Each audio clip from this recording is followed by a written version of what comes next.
Salut, je m'appelle Eva, j'ai 15 ans. J'aimerais te raconter l'histoire d'une relation que j'ai eue.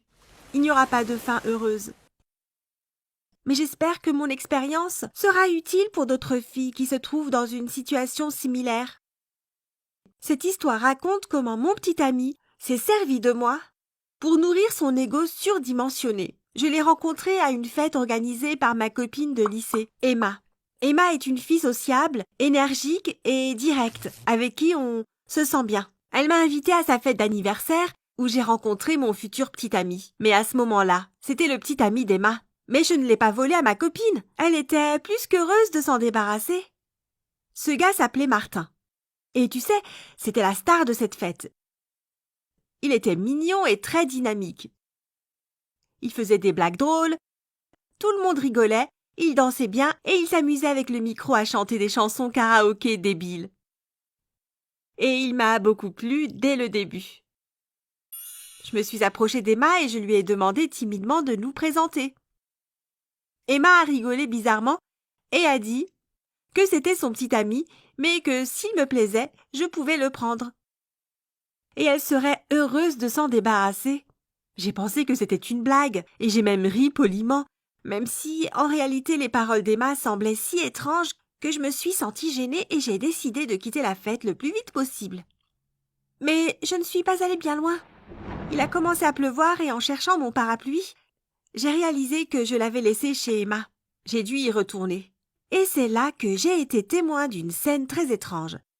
Emma était sur le pas de la porte et a crié à Martin « Va-t'en! Je ne veux plus jamais te voir ou t'entendre. Laisse-moi tranquille. » Après ça, Emma est rentrée chez elle et Martin est parti. Quand il est passé devant moi, son visage semblait mouillé, pas par la pluie, mais par ses larmes. Il ne m'a même pas remarqué. Après ce jour-là, Emma et moi avons presque perdu contact pour une raison quelconque. Je ne me sentais donc plus limitée par notre amitié et j'ai décidé de faire un pas vers Martin. Je l'ai trouvé sur Facebook et je lui ai envoyé un message privé. Il a répondu et nous avons commencé à nous écrire. On n'avait pas beaucoup de points communs pour discuter, mais Martin était ravi de parler de lui et j'étais content de pouvoir l'écouter. Très vite, on a commencé à sortir ensemble, dans la vie réelle. J'adorais tout simplement Martin. Je n'aurais jamais imaginé que ces gars, prêts à consacrer chaque minute de leur temps libre à leur petit ami, puissent même exister. Tous les jours, on allait se promener ensemble après les cours. On passait tous nos week-ends ensemble. Et sur la messagerie instantanée, on s'envoyait des messages jusqu'à tard le soir. J'étais ravie que Martin apprécie de passer du temps avec moi. Et quand il m'a dit que j'étais 100 fois mieux que son ex, j'étais vraiment flattée. J'ai toujours pensé qu'Emma était cool, mais j'étais encore plus cool. J'étais sur le point d'être la plus heureuse et, au départ, je n'avais pas réalisé que cette relation parfaite avait aussi un côté sombre. Je commençais à être fatiguée. À cause de nos textos jusqu'à 3 heures du matin, j'avais toujours sommeil. J'ai même commencé à m'endormir en cours, ce qui m'a causé des ennuis à l'école. Tous mes amis, un par un, se sont vexés parce que je ne passais plus de temps avec eux. Mais je ne pouvais pas traîner avec eux. Quand j'allais quelque part avec mes copines, Martin m'appelait ou m'envoyait toujours des SMS.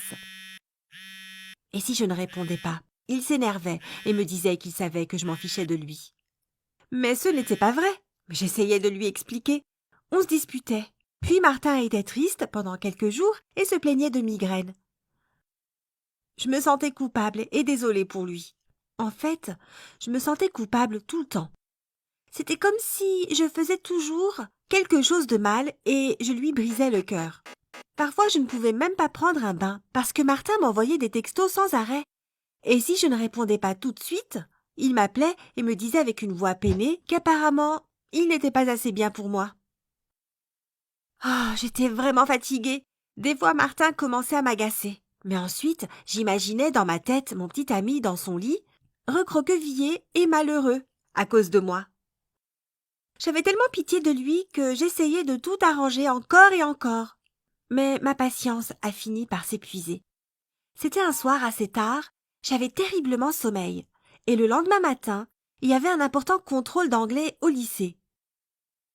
Martin ne voulait pas me laisser tranquille. Alors à un moment donné, j'ai juste écrit « Bonne nuit ». J'ai mis mon smartphone en mode silencieux et je suis allée au lit.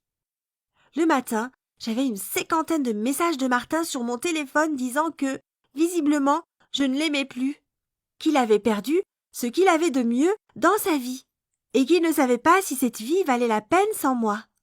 Son dernier message était « Adieu Eva, merci pour tout ». Et maintenant, je n'arrivais pas à le joindre. Mais je devais aller en cours et passer mon examen. Je lui ai envoyé un texto et je l'ai appelé en allant au lycée, mais il n'a pas répondu. Je ne sais pas si j'ai bien réussi mon interro, mais dès que j'ai terminé, je me suis précipitée pour sortir de classe et prendre mon téléphone dans l'espoir de voir des messages de Martin. Mais l'écran de mon téléphone était vide. Pas de nouveaux SMS, pas d'appels manqués, rien. J'ai commencé à m'inquiéter. Au début, je me disais que rien de mal ne pouvait arriver. Mais en fin de soirée, je paniquais déjà. Je n'étais jamais allée voir Martin chez lui auparavant.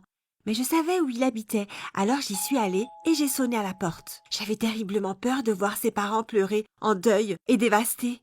Mais les parents de Martin avaient l'air plutôt endormis et surpris de me voir. Quand je leur ai demandé où était Martin, ils m'ont dit qu'il était parti quelques jours avec ses amis pour faire du snowboard et qu'il avait oublié son smartphone à la maison. Ils ont aussi ajouté qu'ils étaient certains que tout allait bien puisque son grand cousin était avec lui. La mère de Martin m'a même montré une photo qu'il lui avait envoyée.